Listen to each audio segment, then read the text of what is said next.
Hello everyone, my name is Piotr Kolus and this is Making of Disney Vacation Club for Chaos Group. Before we get started, let me just introduce myself. I am 3D generalist since 2005 and during this time I've been working for companies like Evermotion, Real-Time UK, Plattitch Image, and currently I am working as a lead 3D artist for Ars Thanea, where we are creating mainly still images for advertising, and we also do some animation, and our core render engine in the studio is V-Ray. I also want to point out that this is my first making of or video tutorial ever, so I'm happy that the first one will be for Chaos Group. I want to really fast go through to some close-ups so we can see how complex the scene was in terms of modeling and textures. And we have been using the V-Ray proxy for almost all of the plants, flowers, and etc. And you can see there is lots of different objects like ships, cars, icons, castles. And apart from that, we also had to make this with the icons for online games. And in the end, let me just say that there was many other great artists involved in that project, and you can see all of them right now on the screen. Mine task was to prepare the shaders, lighting, and take care of the rendering, and in the end prepare the final PSD file for our retouchers.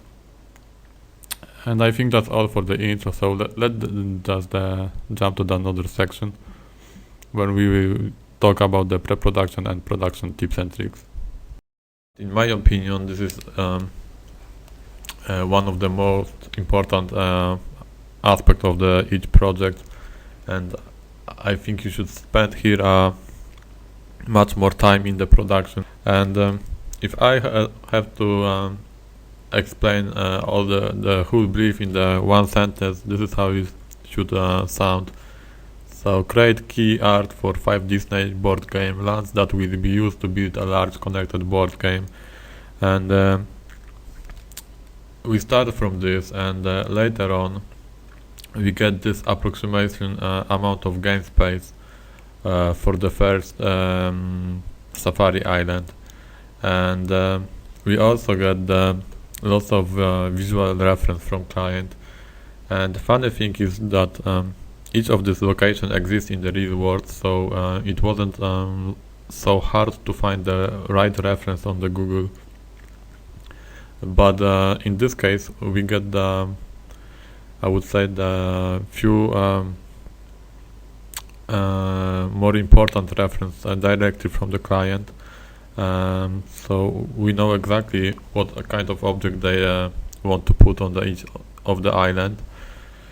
But we always spend some time in-house by for searching the reference, and we also get this first sketch from the client. So it shows us what kind of angle of camera they want, what kind of this scale will be.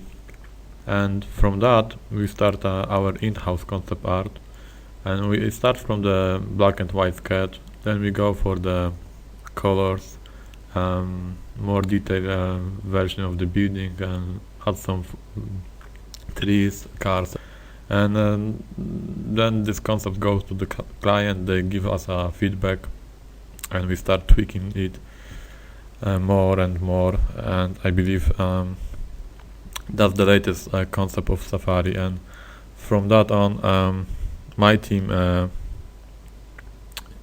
get the green light, I would say, and we can start working on the 3D. And the same method was applied for the rest of the island. We start from the sketch, we collect the reference images, and then we move on to 3D. So I think that would cover really quick our pre-production. Let's talk about production, from modeling to post-production, including the texturing, lighting, and rendering. So I choose the Magical Park Island to demonstrate all of this aspect.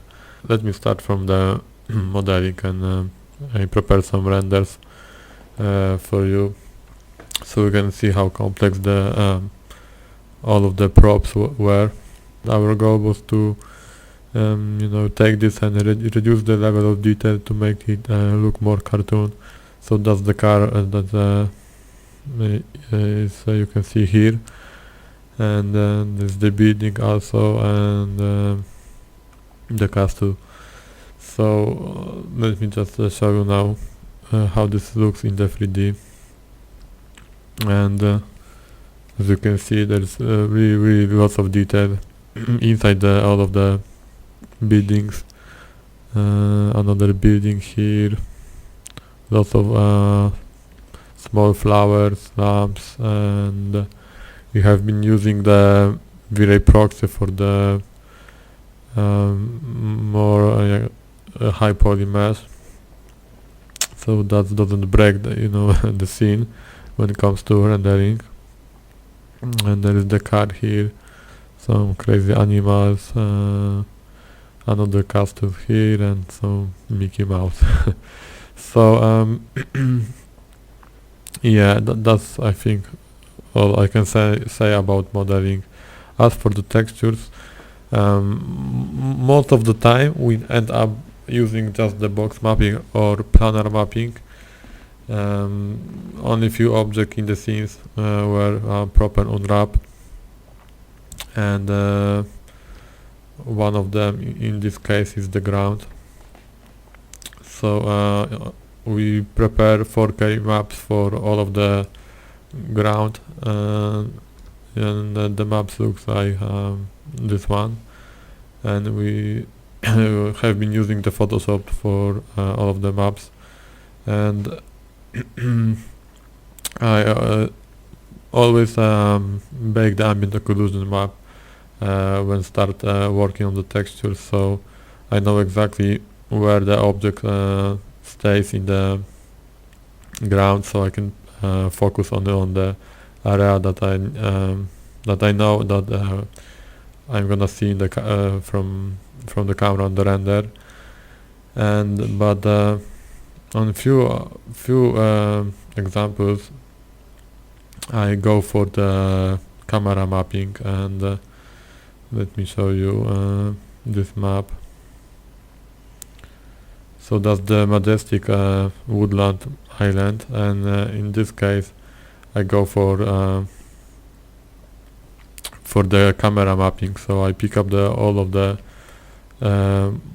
most important colors from the concept, and I start from it to painting the textures, and I include even some extra details like the windows on the buildings and on these houses here. And I've been using few of the layers blendings effect from Photoshop, and that's the guy was made by our concept artist. And yeah, you can see how much detail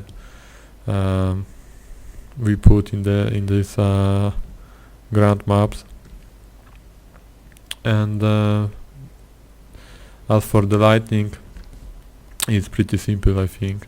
And there is one main source light which emitted the sun, which is the spotlight, and another one is the V-Ray dome light with HDR map inside. And there is also V-Ray ambient light with V-Ray dirt map, which looks like this one, and I'm gonna explain this a little bit later in Photoshop why is that here. And I also add some extra directional light that includes only the few buildings in the scene, so that way I can I would say boost the sunlight only when I need it. And there is also some specular lights that helps me bring the specular on the windows. And I think that's all about the lighting. And as for the render setup, I always go for adaptive DMC, and most of the cases I choose Catmull ROM or Michel filter. And as for the global illumination, I also most of the time you go for the brute force and light cache, or sometimes even brute force. And what else? Yeah, render elements. I think that's one of the more important thing here. Normally what I render out is these layers here, so pretty standard global illumination, shadows, speculars, etc. But what is cool about V-Ray that you can render out something like a light select, which gives you the opportunity to render the mask from any light in the scene. So I've got the light sun layer here, which I pick up the sunlight, and then I also got mask for the lighting inside the building here, which is this one here, that one. And I am using very often the V-Ray extra textures, which is this one, and I'm stick here the favorite depth map to simulate the ambient occlusion effect, so I don't need to prepare the new scene just for the render ambient occlusion. I can set up this all at once here. And I also using the multimate element to render out the specific mask based on the material ID, sorry. And yeah, I think that pretty much all the render elements I've been using. So let me switch to the Photoshop so I can explain everything a little bit more. So let me start from talking about the normal path. And for the moment I just pick up the examples from the different project, which is coffee beans. So if you guys don't know that trick, if you've got the V-Ray normal path, what you can do about this is apply the hue saturation layers, adjustment layers, and then apply the channel mixer. And in the channel mixer, what you need to do is tick on the monochrome, and then you just decrease the red amount and increase the green one. And now if you go back to the hue saturation, and you can start playing with the hue, what you can do is kind of I would say relighting your object in Photoshop, and you can use this as a mask for some extra render elements or extra adjustment layers.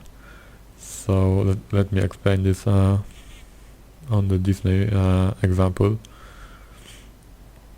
So I choose the seaside to demonstrate this. So I've got all the layers I mentioned before, and let's jump into normal path. So let's say I've got this guy here, and I would like to add a little bit more light from the bottom, so it makes him look more scary. So I've got the normal path, so I apply the hue saturation, and I applied the channel mixer, and like we did before, I just click on the monochrome, I decrease the red amount and increase the green one. Now I just start playing with the hue, so I think I will go for something like this one here, and I'm gonna crank this a little bit more, so I've got something like here. Now I'm gonna use this as a mask, so press Ctrl and RGB channel to make the selection, and now I've got I can do on this way, so I apply the curve, make it a little bit brighter, and change this to linear.add, so I can add some a little bit light and perhaps more red, and I can always duplicate these layers. And now the problem is that you can see that I've got this relighting effect on the area when I don't know when I don't wanted to. So that's why I've got the V-Ray wire color render element, so I can easily make the selection from any object on the scene. And now I just need to group these adjustment layers into folder and apply this selection as a mask. So now I'm affecting only this guy, and I can go even further. I can create another group, and I'm gonna copy the ambient occlusion path and stick this ambient occlusion as a mask to this group. So now what I end up is adding just only relighting when I want to. So yeah, so this is quite nice tip that we are using very often, not only in this project but on most of our projects. So it's not exactly the same like the relighting in the Nuke, but still it's quite useful tip. So yeah, and there is a magical park, and let me go through all the render elements we've got here. So we've got the wire color mask, and as you notice, when I go back to the max, all of the object in my scene, when I switch on to the object color, I've got the RGB or SMYK color. So when I just, for example, select the object, and if you go for the object color and you go for AutoCAD, I always pick one of the 6 colors here. So our retouchers got I'm I'm making their life more easier, because they can always go in Photoshop to the channels and make the selection really quick for all of the objects they want to. And then is this extra mask based on the material ID I mentioned before. There is the specular component, shadows, global illumination, diffuse filter, normal path, and that's another mask, and V-Ray Sun, which is the V-Ray light selection path, which is this one. And you can stick not only the one light source, but as many as you wanted. So there is the light, inside the building. So you can, if you add this as a linear add, you can boost this effect. So it's really cool stuff. And there is ambient occlusion and alpha channel mask. So that all of the layers was set up exactly the same way for all of the island. And and yes, as I mentioned before, I've been using the V-Ray ambient light with the dirt map inside, which is this one, and that allows me to add some more color in the shadows area here. So it's not the pure black, but I can choose any color I want and make this shadow more interesting and more, I would say, cartoon looking. And the last thing I want to show you is how the renders looks like and how the retouch looks like.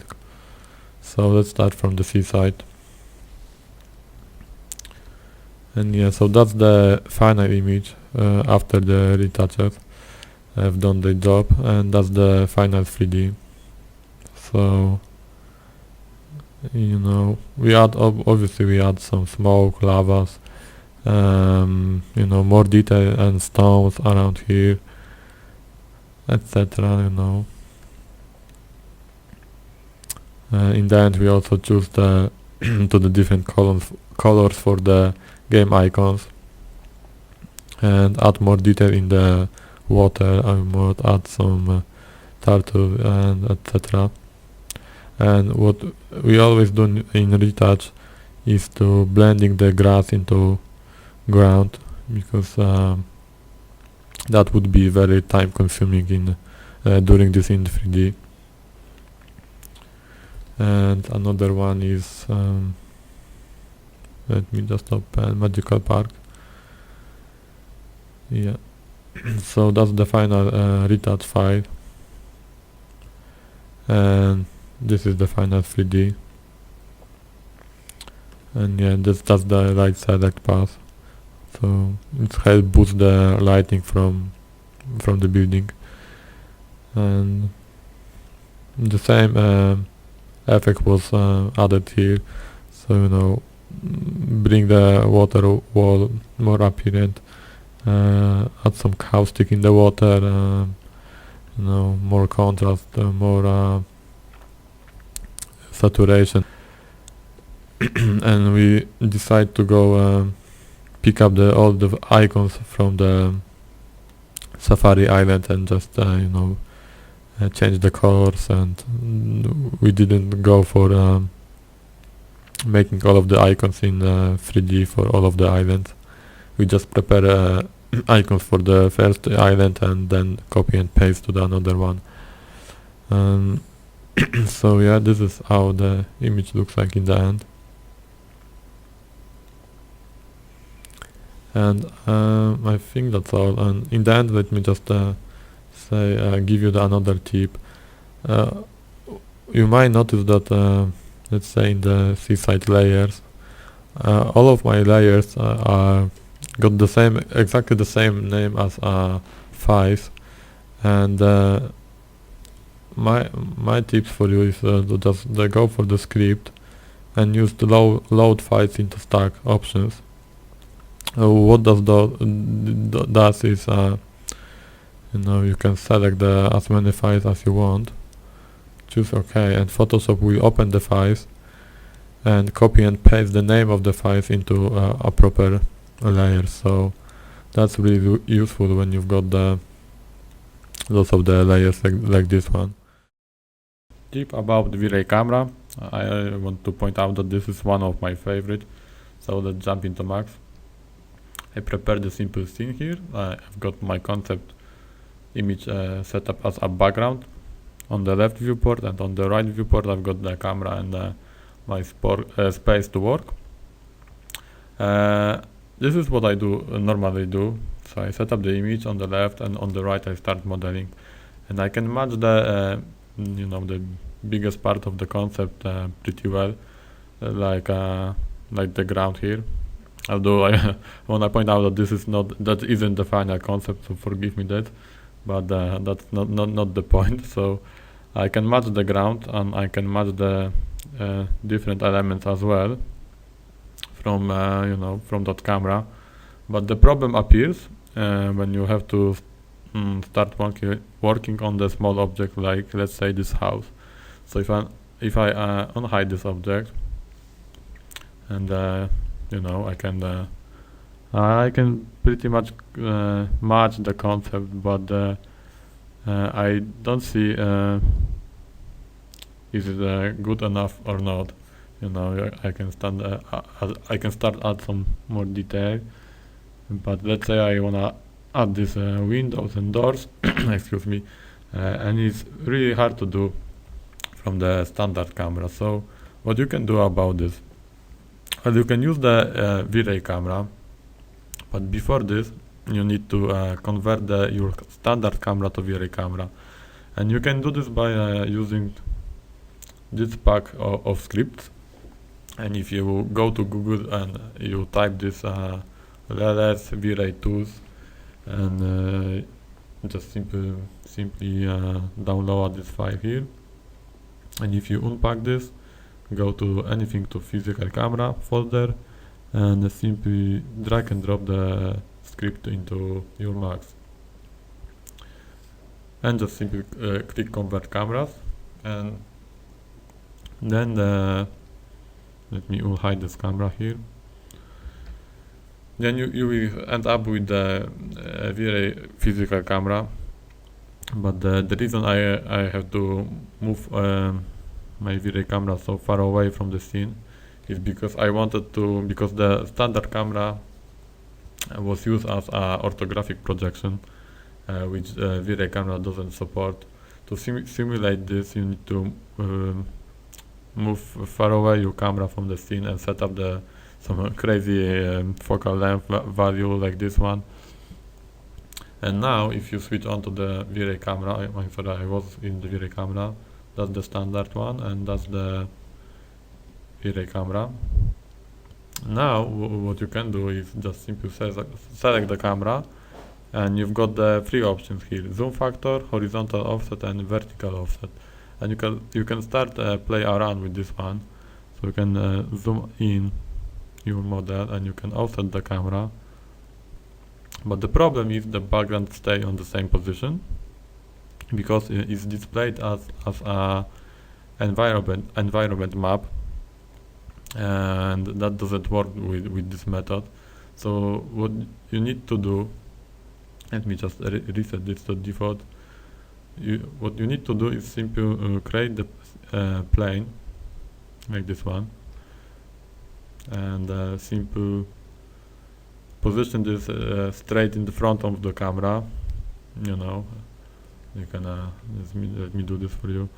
So you create the plane, and you align this plane to the camera, and you switch on the orientation, and then you just simply move this plane in the local position behind your scene, and you apply the same texture as on your background. So yeah, that's the image here, which looks like this one, and I set up this as a standard material and diffuse channel.